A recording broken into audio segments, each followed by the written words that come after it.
తెలంగాణ రాష్ట్రంలో ప్రతి నిరుపేదకు ప్రభుత్వ పథకాలు అందించాలన్నదే సీఎం లక్ష్యమని మంత్రి హరీష్ రావు అన్నారు. మెదక్ జిల్లా సిద్దిపేటలో పర్యటించిన ఆయన పలు అభివృద్ధి పనులకు శంకుస్థాపన చేశారు.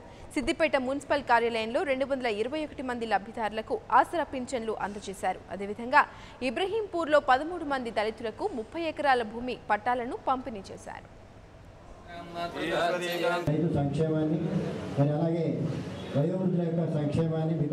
సిద్దిపేట పట్టణంలో ఇప్పటిదాకా ఇస్తున్న పెన్షన్లు 13,785 మందికి ఇస్తున్నాం.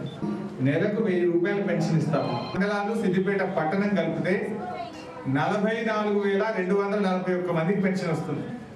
నెలకు 4,56,91,000 రూపాయలు ఇస్తున్నాం. ఇది ఎప్పుడు జరగలేదు. ఒకప్పుడు 200 రూపాయలు ఉండే, అది కూడా అంత మొత్తం సిద్దిపేట కాన్స్టిట్యూన్సీ కలిపితే 25,000 దాకపోవు. ఇప్పుడు మనము బీడీ కార్మికులకు పెన్షన్ ఇస్తాం వృత్తి అని చెప్పి 12,000 మంది బీడీ కార్మికులకు ఇస్తున్నాం మన సిద్దిపేట.